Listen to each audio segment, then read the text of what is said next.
CompanyManIdeas.com. That's my website where you can submit video ideas and vote on ideas submitted by others. One of my highest ranked ideas is to talk about the decline of NASCAR. Just think about it. NASCAR was huge. I'd say in 2005, maybe 2006, NASCAR was at its biggest. It's a private company, so it can be hard to illustrate the decline, but consider this. Talladega Nights. Do you remember that movie, Will Ferrell comedy centered around the world of NASCAR? It opened #1 in the box office. And I'll say it, I saw it opening day, which was August 4th, 2006, right at the peak of NASCAR's popularity. Another movie I saw in theaters that year was Cars, opened that same summer, also at #1. Two of the biggest summer movies of 2006 were influenced by NASCAR. I think I've made my point, but in case I didn't, check out this graph. It's for the US television ratings of the Daytona 500, one of the biggest NASCAR races there is. Its peak year was in 2006 at over 19 million viewers, and in 2019, it was less than half of that. Kind of up and down during that period, but the trend is there. And it's not just TV ratings. People aren't going to the races either. It's been widely reported. NASCAR fans are racing away from the sport even faster. NASCAR has a problem, and drivers aren't sure how to fix it. It's all gone down. So let's try to figure out why. NASCAR started as a pretty rough sport. Throughout the 1920s and 1930s, prohibition was in place, which made it illegal to produce and transport alcohol in the United States. But people did it anyway. Bootleggers, they were called. Over in the Appalachian area, where there's very dangerous and curvy roads, there were these drivers who would transport the alcohol. They had to evade and sometimes outrun the police. To get better at it, they would alter their cars and make them faster and more powerful. All these drivers effectively became skilled race car drivers. In the late 1930s, they got together and started hosting some races, typically on dirt tracks that were intended for horse racing. Big Bill France was a racer and the owner of a gas station and mechanic shop, so he had some connections throughout the community. Daytona Beach knew that and approached him to organize and promote a race in their area. The race was a success, and he would go on to organize bigger and bigger races each year. By the late 1940s, he organized a sanctioning body that would regulate everything and make a set of consistent rules. In December of 1947, that sanctioning body became NASCAR. Over the years, they signed sponsors, specifically RJ Reynolds, the tobacco company, signed broadcasting deals to get them on TV, as well as licensing deals, opened new tracks, and expanded into different areas of the country. As I said, in the mid-2000s, they were at their biggest, but it hasn't gone too well since. And the reason behind it can be hard to identify, but I have a lot of speculation. Some of these are connected and overlap with each other, but here we go. An older audience. NASCAR has a lot of trouble attracting younger fans. I got this from Sports Business Journal, a study of Nielsen television viewership. It says in 2016, the average NASCAR viewer was 58 years old, which is 9 years older than it was 10 years before that. It's the biggest increase of any major sport. I'm pretty sure we can all think of a big issue with having a rapidly aging audience like this. Their existing fans won't be there forever, so it's necessary to continually attract a newer, younger audience. And it doesn't look like they're doing that. I'm going off on my own a little bit here, but I have a theory as to why they can't do that. The younger generations do not care about cars and mechanics in the same way as the older generations. This is my own perception, and it seems to be supported by various studies and surveys. It could just be a cultural shift. Some have said that cars today are more complex, and you almost need a professional to work on them. This is a deep subject, but I'm guessing there's many younger people watching this whose 58-year-old father or grandfather know more about cars than they do. So it would make sense that a sport centered around cars would struggle to capture the interest of this younger generation. Boredom. NASCAR can get boring. And look, if you're a big NASCAR fan, I'm not trying to insult your sport, but you have to understand what I'm talking about here. A typical race is over 3 hours. In a world where our minds are constantly stimulated with Netflix and YouTube and Instagram and a million other entertainment options, do you know how hard it is to get someone to sit down for 3 hours and watch these cars travel hundreds of miles at a time? If there's just 5 minutes of the race with with little activity, that phone's coming out, and at that point you've lost them. The attention of the younger generations may be the hardest to maintain, and that would go back to the last point, but no one wants to watch a boring race, which ties to my next reason,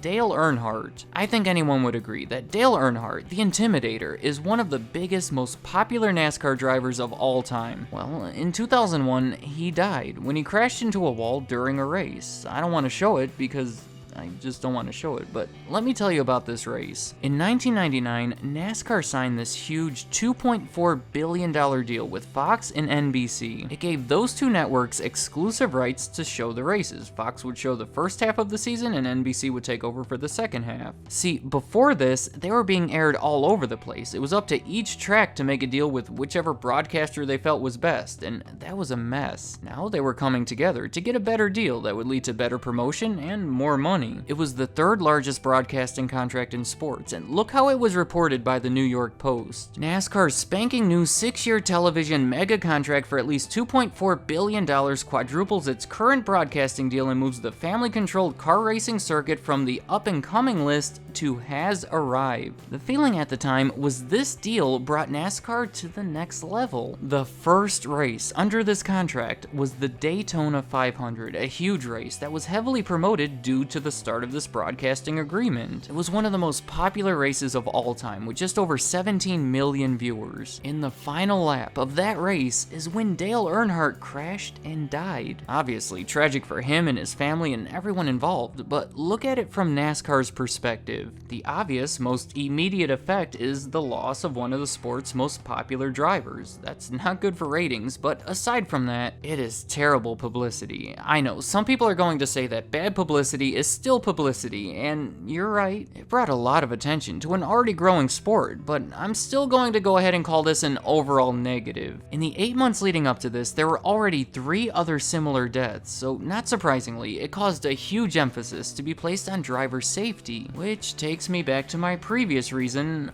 boredom. I think most would agree that all these safety precautions have led to more boring races. After Dale Earnhardt's death, NASCAR spent 5 years designing a new, safer car. They called it the Car of Tomorrow. It was first used in a few races in 2007, then the next year it was used for everything. There were some changes made over time, but from 2008 through 2012, this was the car that everyone used, until it was replaced by the Generation 6 cars in 2013. The Car of Tomorrow. It's a cool name, I'll give them that, but it was heavily criticized. The head of NASCAR has admitted that it was a failure. The drivers complained about the way it handled, the fans said that they all looked too similar and boxy and boring. The Car of Tomorrow, along with other rule changes designed to promote safety, has made things more boring. Safety can be boring, I get it, I get the importance of it, but think how this sport started. A bunch of whiskey bootleggers and these unsanctioned night races on dirt roads. That's how the sport was built. I can almost guarantee NASCAR has had many viewers over the years tuning in with hopes of seeing a crash or at least some recklessness. Now that it's safer, it's just not the same. Rule changes.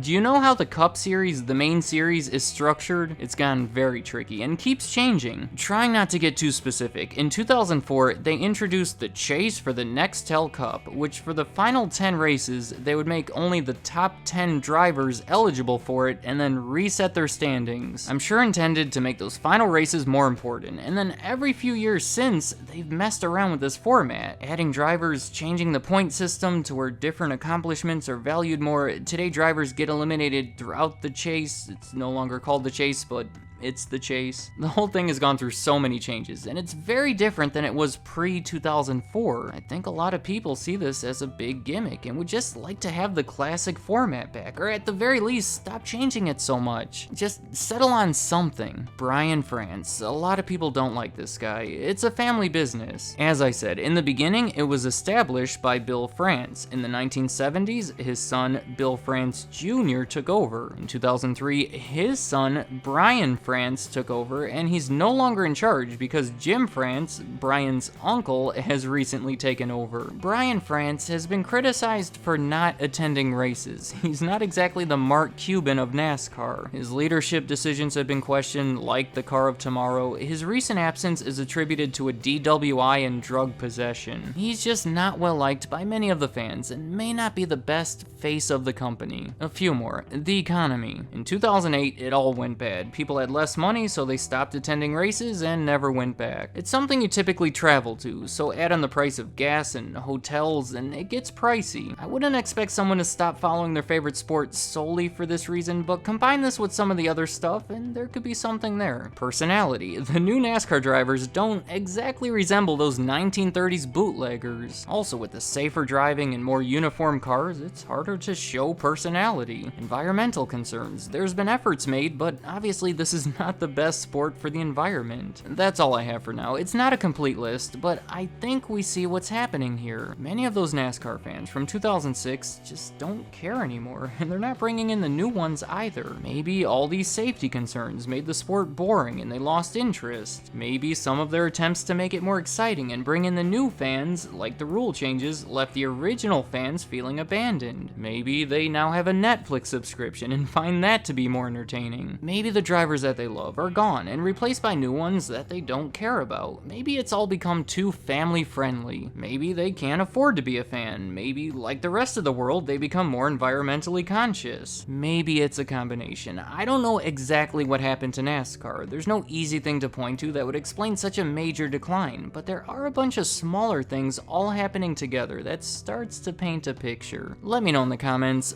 what do you think happened to NASCAR? I would love for anyone to express their opinion, but here's who I'm especially interested in hearing from. If you used to follow NASCAR back 15 plus years ago and have somewhere along the line stopped, when did you stop and what was your reason? Also, those of you who still follow NASCAR, because there's millions of you out there, what's your take on this? Why do you think so many people lost interest, but not you? I'd like to hear what you have to say.